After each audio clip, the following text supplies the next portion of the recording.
Hi, welcome to ജയിലൺ cooperative. ഞാൻ പ്രഗീഷ്. നമുക്കറിയാം, ഇന്ത്യൻ ബാങ്കിങ് സമ്പ്രദായം ഒരുപാട് സങ്കീർണമാണ് അല്ലേ?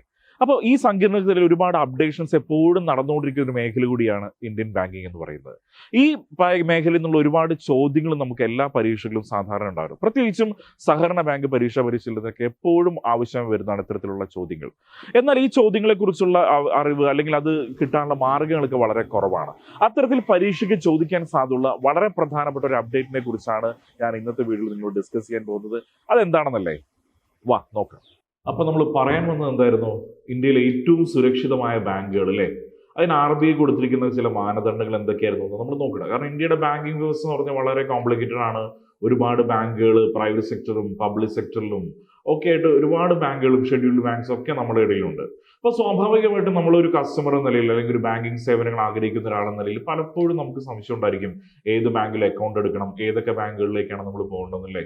അപ്പൊ അതിനുവേണ്ടി RBI ഉണ്ടാക്കിയ ഒരു സംവിധാനമാണ് DSIB ലിസ്റ്റ് പറയും. അത് ഡൊമസ്റ്റിക് സിസ്റ്റമാറ്റിക്കലി ഇമ്പോർട്ടന്റ് ബാങ്ക്സ് പറയും. അതിന്റെ ഒരു ഫ്രെയിം വർക്ക് RBI ആരംഭിക്കുന്നത് 2014 2014 ഇങ്ങനത്തെ ഈ സിസ്റ്റമാറ്റിക് ഇമ്പോർട്ടന്റ് ആയിട്ടുള്ള ഡൊമസ്റ്റിക് ആയിട്ട് നമുക്കൊരു സിസ്റ്റമാറ്റിക് ഇമ്പോർട്ടന്റ് ആയിട്ടുള്ള ബാങ്ക്സ് ഏതൊക്കെയാണെന്ന് കണ്ടുപിടിക്കാനും, അതായത് ആ ബാങ്കുകളെ കുറിച്ച് നമ്മൾ പറയുക ടു ബിഗ് ടു ഫെയിൽ എന്നുള്ളതാണ്. ടു ബിഗ് ടു ഫെയിൽ, അതായത് ആ ബാങ്കുകൾ അഥവാ പരാജയപ്പെട്ടാൽ അത് നമ്മുടെ രാജ്യത്തിന്റെ സമ്പദ് വ്യവസ്ഥയെ തന്നെ ബാധിക്കുന്ന തരത്തിൽ. കാരണം എന്താ വെച്ച് കഴിഞ്ഞാൽ, അത്തരം ബാങ്കുകൾ പരാജയപ്പെടുന്ന പ്രശ്നം, അത്തരം ബാങ്കുകൾക്ക് അത്രയും സൈസ് ഉണ്ടായിരിക്കും, അത്രയും കസ്റ്റമർ ബേസ് ഉണ്ടായിരിക്കും, അതുപോലെ തന്നെ നമ്മുടെ ഫിനാൻഷ്യൽ സിസ്റ്റമായിട്ട് അത്രയും അടുത്ത് നിൽക്കുന്ന ബാങ്കുകളും. സോ അത്തരത്തിലുള്ള ബാങ്കുകൾ പരാജയപ്പെടുകയാണെങ്കിൽ, അതായത് പരാജയപ്പെടാൻ പാടില്ല എന്നുള്ളതാണ് പറയുന്നത്. അത്തരം ബാങ്കുകൾ പരാജയപ്പെടുകയാണെങ്കിൽ അത് നമ്മുടെ രാജ്യത്തിന്റെ സാമ്പത്തിക വ്യവസ്ഥയെ തന്നെ സാരമായി ബാധിക്കും. ഓക്കെ, അപ്പൊ അതുകൊണ്ടാണ് അത്തരം ബാങ്കുകൾ ഏതിൽ ഉൾപ്പെടുത്താൻ തീരുമാനിച്ചത്? ഡൊമസ്റ്റിക് സിസ്റ്റമാറ്റിക്കലി ഇമ്പോർട്ടന്റ് ബാങ്ക്സ് അഥവാ DSIB ലിസ്റ്റില്. അത് 2014 RBIന്റെ ഫ്രെയിംവർക്ക് ആരംഭിച്ചിട്ട് ആദ്യമായിട്ട് ആ ലിസ്റ്റിലേക്ക് വരുന്ന ബാങ്ക് നമ്മുടെ സ്വന്തം ബാങ്കായിട്ടുള്ള സ്റ്റേറ്റ് ബാങ്ക് ഓഫ് ഇന്ത്യയാണ്.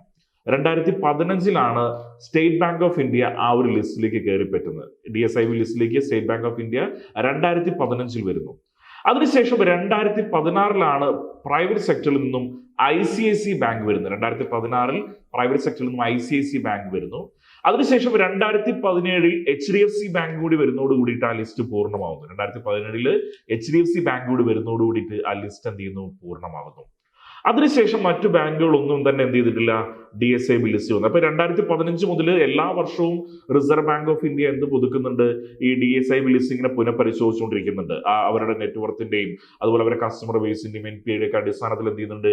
DSIB ലിസ്റ്റുകൾ പുതുക്കിക്കൊണ്ടിരിക്കുന്നുണ്ട്. പക്ഷേ ഈ വർഷം പുതുക്കുമ്പോൾ 2024 reserve bank of India list പുതുക്കുമ്പോൾ പോലും എന്താണ്? ഈ 3 ബാങ്കുകൾ മാത്രമേ ആ ലിസ്റ്റിൽ നിലവിലുള്ളൂ എന്നുള്ളത്. അതായത് state bank of India, ICICI bank, HDFC bank എന്നീ 3 ബാങ്കുകൾ മാത്രമേ ഇപ്പോഴും ഡൊമസ്റ്റിക് സിസ്റ്റമാറ്റിക്കലി ഇമ്പോർട്ടന്റ് ബാങ്ക്സ് എന്നുള്ള ലിസ്റ്റിൽ ഇപ്പോൾ വരുന്നുള്ളൂ. അപ്പൊ ആ ബാങ്കുകൾ എന്ത് ചെയ്യാൻ പാടില്ല? ഇന്ത്യയുടെ സാമ്പത്തിക സ്ഥിതി അനുസരിച്ചുകൊണ്ട് അല്ലെങ്കിൽ ഇന്ത്യൻ ബാങ്കിങ് വ്യവസ്ഥയിൽ പരാജയപ്പെടാൻ പാടില്ല. അവരൊരു കസ്റ്റമർ ബേസ് അപ്പൊ അതുകൊണ്ട് തന്നെ ഇത്തരം ബാങ്കുകൾ പരാജയപ്പെടാതിരിക്കാൻ ഒരു മുൻകരുതൽ കൂടി ബാങ്കുകളുടെ ഭാഗത്തുനിന്നും റിസർവ് ബാങ്ക് ഓഫ് ഇന്ത്യയുടെ ഭാഗത്തുനിന്നും വേണം. പ്രത്യേകിച്ചും അവരുടെ ക്യാപിറ്റൽ കുറച്ചുകൂടി വർദ്ധിപ്പിക്കണം. ഇത്തരത്തിലുള്ള ഓവർ ഡ്യൂസ് ഒക്കെ വരികയാണെങ്കിൽ അതിനെ മേക്കപ്പ് ചെയ്യാൻ പറ്റുന്ന ഒരു നല്ലൊരു ക്യാപിറ്റൽ സിസ്റ്റം ഒക്കെ അവർക്ക് ഉണ്ടാക്കിയെടുക്കണം അല്ലേ. അപ്പൊ ആ ഒരു തരത്തിൽ അതിനുള്ള മുൻകരുതലും കൂടി ഇതിന്റെ ഭാഗമായിട്ട് എന്ത് ചെയ്യണം? കാറ്റഗറൈസ് ചെയ്ത് എടുത്തു വെക്കണം. അപ്പൊ അതിന്റെ ഭാഗമായിട്ടാണ് എന്ത് ചെയ്യുന്നത്?